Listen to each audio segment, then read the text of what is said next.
Will Ruby Amethyst ever fall off? I don't know. Old Reliable is back once again.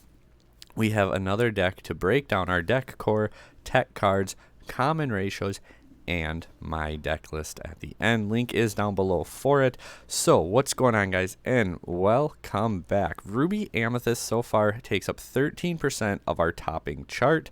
Link for that spreadsheet is down below where we keep running totals on the format. They, however, may be third in overall tops, but they're first place in first place finishes.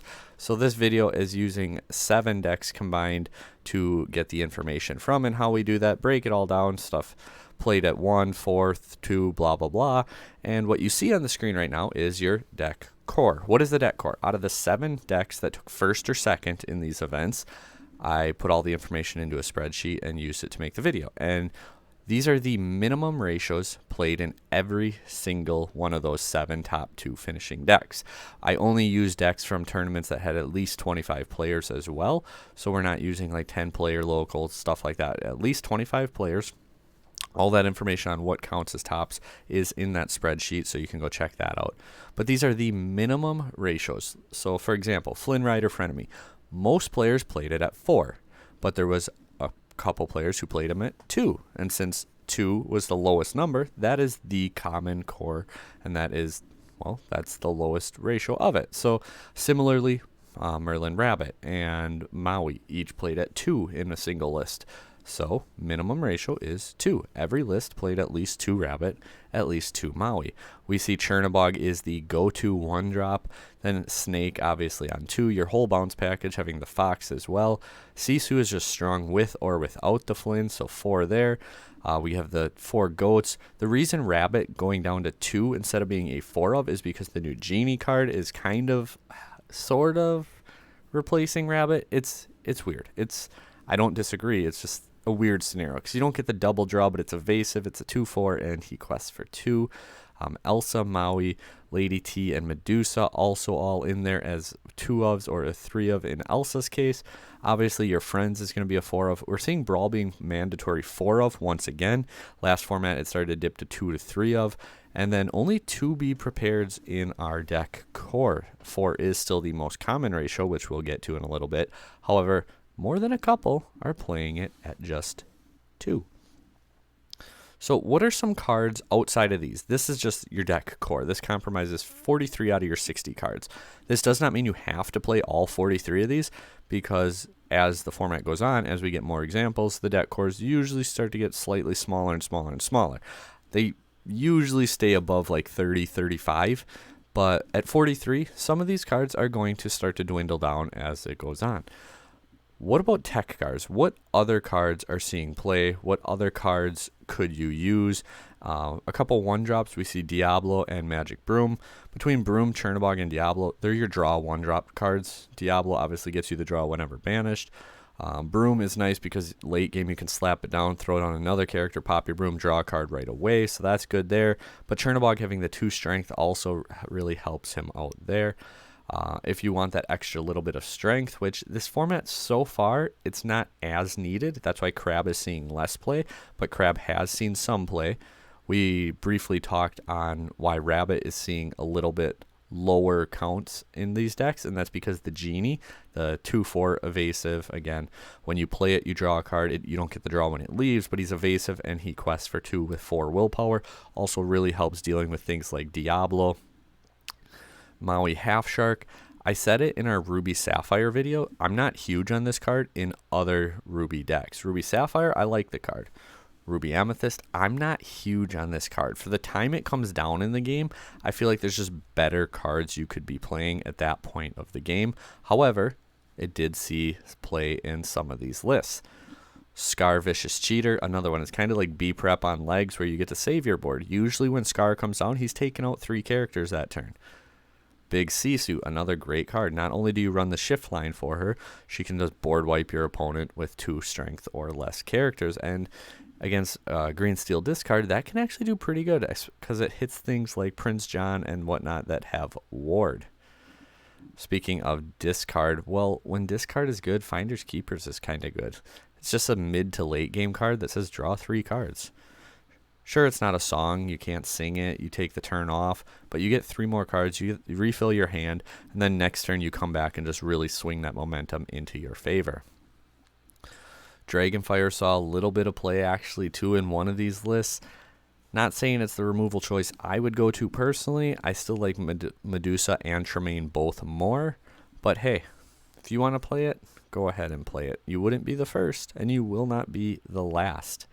Couple locations, Library, Queen's Castle. Not a whole lot to say there. Both cards very, very strong. I was surprised Queen's Castle wasn't played. I think it was played in 5 out of the 7 lists used for this video. Usually a 4 of, not always a 4 of. I think it's played at 3 in 1 and 4 in 4 of them, and then not played in 2 of the lists overall. Library only saw play in 2 out of the 7 lists. I think Library is okay. I'm not huge on it in this deck though either, and I get with like your 1-drops, it enables you to get a double draw instead of the singular draw. But the downside is that's a turn 4 play because it costs 3 plus the 1 to move there. Like by turn 3, 4, 5, like you're not wanting to drop your 1-drops on turn 4 or 5. If you have to, you can, but that's really not what you should be building the deck to do. So for that reason, I'm not huge on Library in here. If we look at any card that was played over 50% of the time in these 7 lists that took first or second place, and we look at the most common ratio they're played at, we actually get a clean 60 card list, and this is what that list would look like. I'm not saying go ahead and just play this list, although I do think it's a solid list. I'm saying that it's a solid starting point, but sometimes those tech cards that, what ones are on here that we don't? Diablo on one. Let's see, Crab didn't make it in here. Maui Half Shark, which I don't think that's the card that's going to win you an event. Sisu, Big Sisu's not in here. Sometimes that tech card is what wins you the game. Sometimes that Big Sisu is what wins you your box tournament, your whatever event, your set championship. So playing the most common cards isn't always the answer. However, I do think this is a very solid list, especially if you just want to start to learn how the deck works and build it up in the future. So if we look at the most common ratios played across these top 2 finishing lists, you would have 4 Chernobog, 4 Broom as your 1-drops. Then you have Snake and Frenemy on 2. Then Fox and Sisu on 3. Kind of pattern here, just real, kind of not ramping, but like ramping up your pace of the game. Like 1, 2, 3, just kind of slow and steady, and then all of a sudden you start hitting all your big cards on like 4, 5, 6, and then you just start dropping threat after threat. You're dropping Goat, you're dropping Rabbit, you're throwing down Mauis, you're throwing down Medusas, you're B-prepping them. Like after turn 4 onward is when this deck just really swings the momentum and takes control of it. We see 2 Genie, and then 4 Rabbit and 4 Fox, with the 3 Elsas, 3 Mauis. So again, the minimum Maui was 2 when we looked at the deck core. However, the most common ratio was 3. Likewise, Flynn Rider Frenemy, minimum ratio is 2. Most common ratio is 4. 2-2 split on Lady Tremaine Medusa. The 4 friends on the other side, 4 brawls, and again, B-prep as a 4 of. And just because it wasn't played and it didn't make the deck core, because it wasn't 100% played, Queen's Castle is more often than not played as a 4 of in this deck. Using all that information, I went ahead and decided to build a deck and play test it and refine it a little bit and bring it to you guys. So if I were to take Ruby Amethyst to an event tomorrow, this is the list that I would end up taking. And I would go with 4 Chernobog followers, 4 Diablo. I like Diablo more than Broom because it's a guaranteed draw. It doesn't have to sit on board for a turn. You don't have to follow it up with a character because once in a while, especially late game, if you're top decking, like it can get awkward. I think Diablo's the second best out of these 3 for this deck. I think it's Chernobog, Diablo, and then Broom when you're looking at your 1-drops for Ruby Amethyst. The 2-drops, the deck kind of lacks in the 2-drop spot. I like Flynn more this format than I did last format, but you still kind of just play it because what else are you going to play there more or less? The bounce package, obviously you're going to have your Madam Mims at 4 each. But Flynn helps a lot, especially into like the popsicle matchup, like when you need to speed it up, or even just against like aggro. Like you can help your big strength characters, and you just start pulling away from them too quick, and you out aggro the aggro player. For Sisu, I flipped my ratios from the most common though. I went 4 Genie and 2 Rabbits. And I did that because Genie answers Diablo. It helps with just other evasive threats too. It helps answer Go-Go Tamago once they get it down, because that card is seeing so much play. Obviously, they get it down, they're going to get the initial lore gain from it. But then being a 2/2 evasive, if they try to just peck away lore, your Genie allows you to take that out while still surviving it, like I said with Diablo as well. So I really like Genie for that. And also the 2 questing. Like, Genie's just overperformed, and it's a card that I underestimated coming into the format, and this card has just been really, really good in testing. 4 goats still. Just the 2 Elsas, 3 Mauis. With 2 Elsas, I felt that we have 4 Genies, and Elsa kind of does a similar, like, answers those those 2 willpower evasive characters. So since we're playing 4 Genie, I felt like the 2 Elsa was plenty, and that's why we dropped her from 3 down to 2. So we're actually going against the deck core there. So like I said, you don't have to do the deck core. You don't have to follow every card that's in the deck core. That's just what has happened so far. But as I said, as the format goes on, that deck core always ends up changing. We kept the 2/2 split on Medusa Tremaine. I really wanted that at least one big Sisu in there. I was debating finding room for others. I thought about taking out the Finders Keepers for another one. Just especially with that shift line and versus, like, both cards help versus your discard matchup, and Sisu helps versus aggro bit too. You don't have to hit her versus hyper aggro because you have a lot of early character presence, unlike like Popsicle, where your first 2 turns you might not even have a character down. This deck you usually have 2 characters down at that point. So I don't think she's as vital as in Ruby Sapphire, but still really good here. Like I said, being able to use her against discard too, really strong. The friends, the brawls, pretty standard. I love Queen's Castle. Like, castle control wins so many games.